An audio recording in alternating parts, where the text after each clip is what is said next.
Welcome to a fireside reading of The Time Machine by H.G. Wells.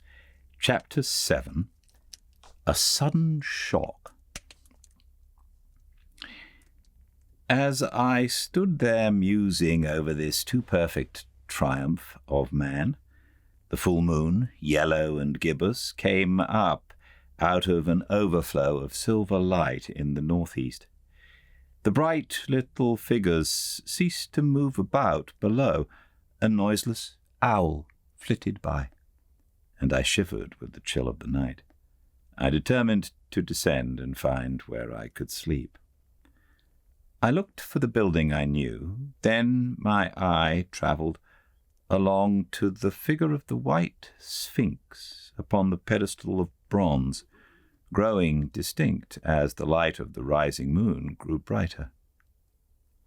I could see the silver birch against it. There was a tangle of rhododendron bushes, black in the pale light, and there was the little lawn. I looked at the lawn again. A queer doubt chilled my complacency. No, said I stoutly to myself. That was not the lawn. But it was the lawn, for the white, leprous face of the Sphinx was towards it. Can you imagine what I felt at this conviction as it came home to me? But you cannot. The time machine was gone. At once, like a lash across the face, came the possibility of losing my own age, of being left helpless in this strange new world. The bare thought of it was an actual physical sensation. I could feel it grip me at the throat and stop my breathing. In another moment I was in a passion of fear and running with great leaping strides down the slope. Once I fell headlong and cut my face. I lost no time in stanching the blood, but jumped up and ran on with a warm trickle down my cheek and chin. All the time I ran, I was saying to myself, they have moved it a little, pushed it under the bushes out of the way. Nevertheless, I ran with all my might. All the time with the certainty that sometimes comes with excessive dread.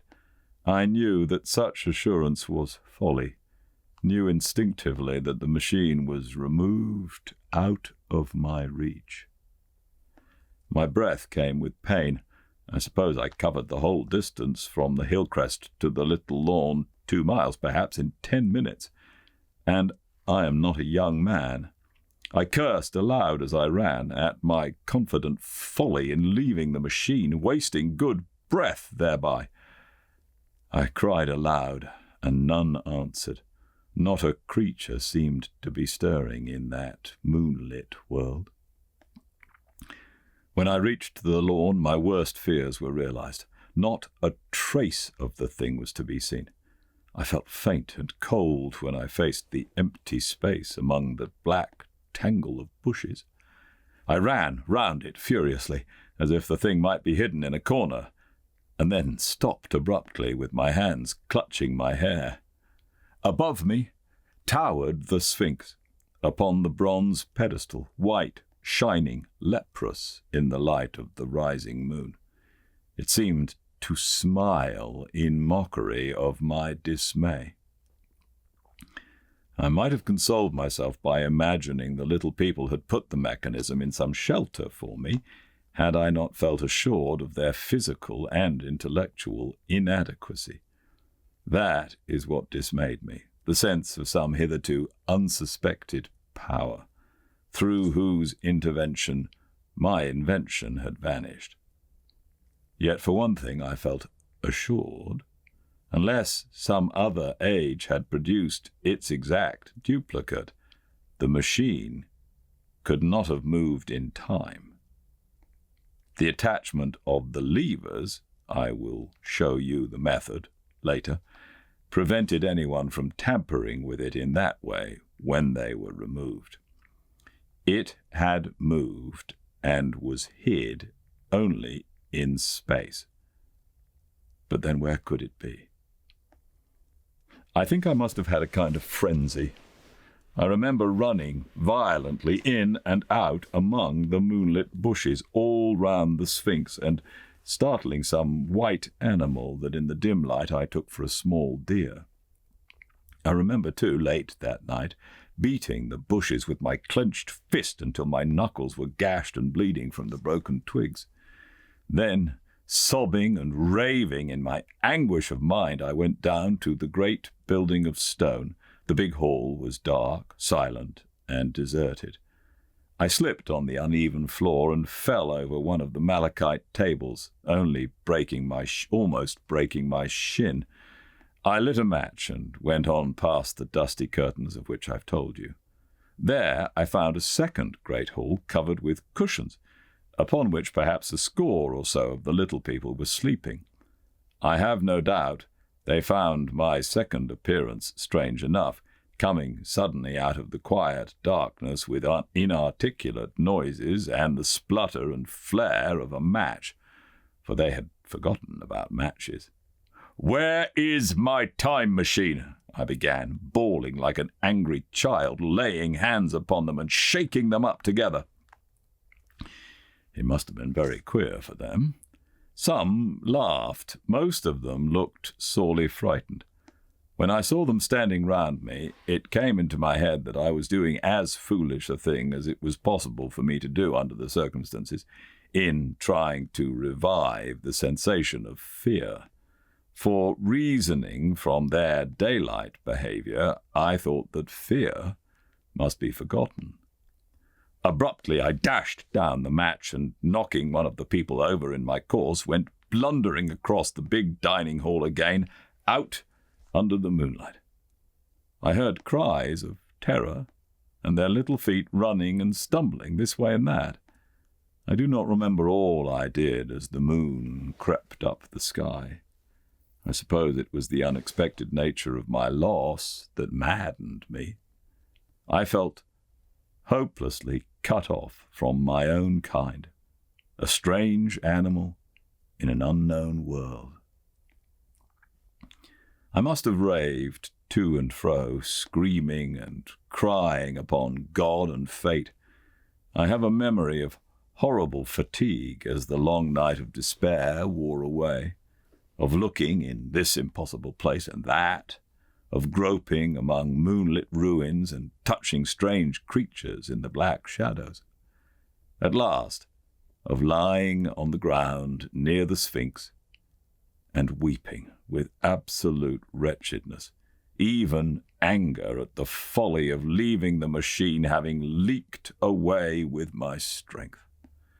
I had nothing left but misery. Then I slept. And when I woke again it was full day, and a couple of sparrows were hopping round me on the turf within reach of my arm. I sat up in the freshness of the morning, trying to remember how I had got there, and why I had such a profound sense of desertion and despair. Then things came clearly in my mind. With the plain, reasonable daylight, I could look my circumstances fairly in the face. I saw the wild folly of my frenzy overnight, and I could reason with myself. "Suppose the worst," I said. "Suppose the machine altogether lost, perhaps destroyed. It behooves me to be calm and patient, to learn the way of the people, to get a clear idea of the method of my loss and the means of getting materials and tools, so that in the end, perhaps, I may make another. That would be my only hope, a poor hope, perhaps, but better than despair. And after all, it was a beautiful and curious world. But probably the machine had only been taken away. Still I must be calm and patient, find its hiding place and recover it by force or cunning. And with that I scrambled to my feet and looked about me, wondering where I could bathe. I felt weary, stiff, and travel-soiled. The freshness of the morning made me desire an equal freshness. I had exhausted my emotion. Indeed, as I went about my business, I found myself wondering at my intense excitement overnight. I made a careful examination of the ground about the little lawn. I wasted some time in futile questionings, conveyed, as well as I was able, to such of the little people as came by. They all failed to understand my gestures. Some were simply stolid, some thought it was a jest, and laughed at me. I had the hardest task in the world, to keep my hands off their pretty laughing faces. It was a foolish impulse, but the devil begotten of fear and blind anger was ill-curbed and still eager to take advantage of my perplexity. The turf gave better counsel. I found a groove ripped in it, about midway between the pedestal of the Sphinx and the marks of my feet, where on arrival I had struggled with the overturned machine. There were other signs of removal about, with queer, narrow footprints like those I could imagine made by a sloth. This directed my closer attention to the pedestal. It was, as I think I've said, of bronze. It was not a mere block, but highly decorated with deep framed panels on either side. I went and rapped at these. The pedestal was hollow. Examining the panels with care, I found them discontinuous with the frames.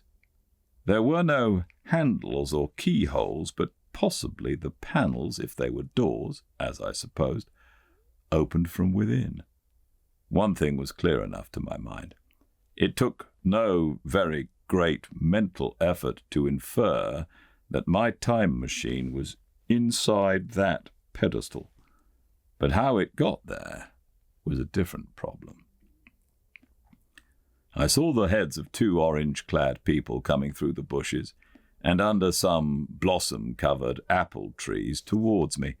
I turned, smiling to them, and beckoned them to me. They came, and then, pointing to the bronze pedestal, I tried to intimate my wish to open it. But at my first gesture towards this, they behaved very oddly. I don't know how to convey their expression to you.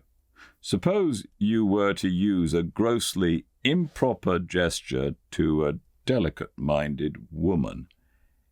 It is how she would look. They went off as if they had received the last possible insult. I tried a sweet-looking little chap in white next, with exactly the same result. Somehow his manner made me feel ashamed of myself.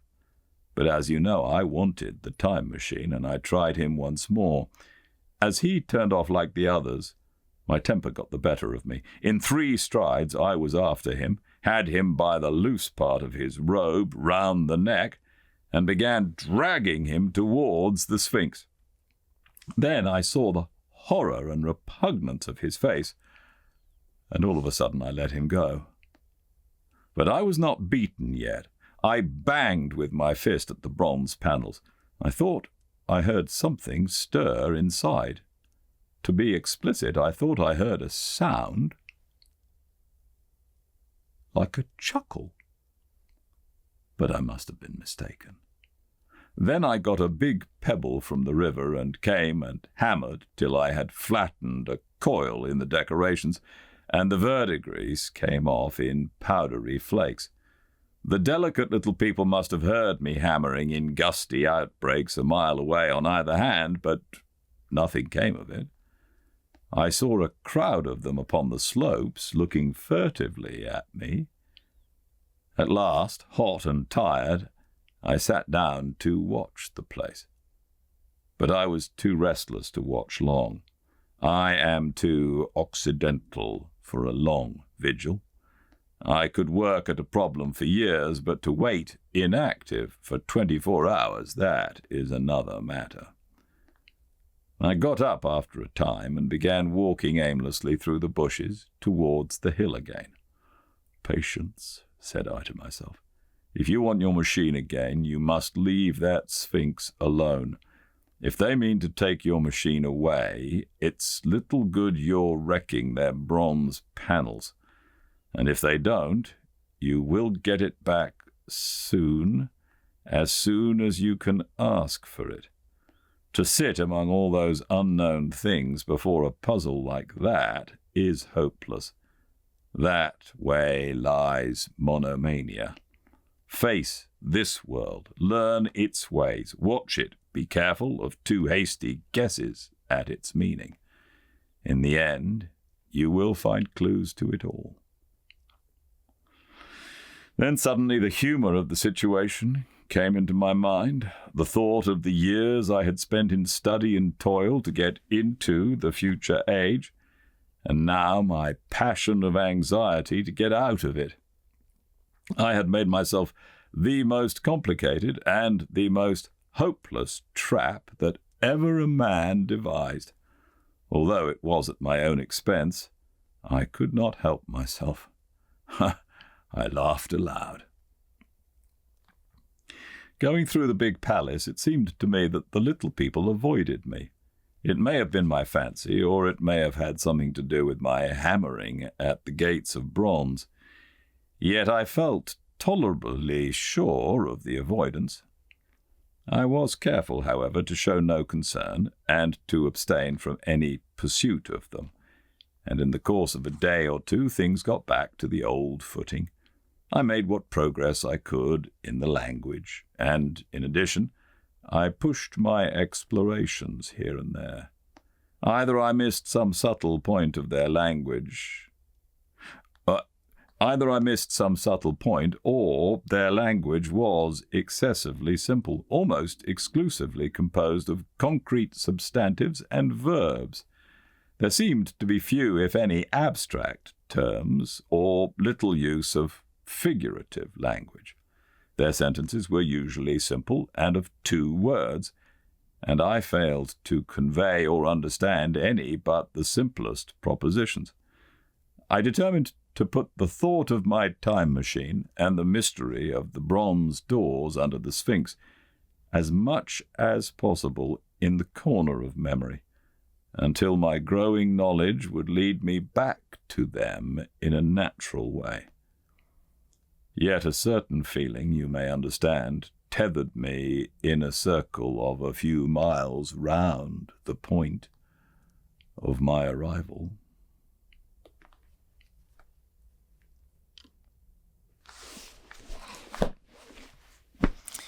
Well, all very exciting. Let's see what happens tomorrow. I do hope you can join me at 5 Pacific at Fireside Reading on Instagram. If you want to check out the YouTube channel or firesidereading.com, you can do that and see all the other books we have. Thank you so much for your company. I'll see you tomorrow. Until then, everyone do stay very, very well. Goodbye.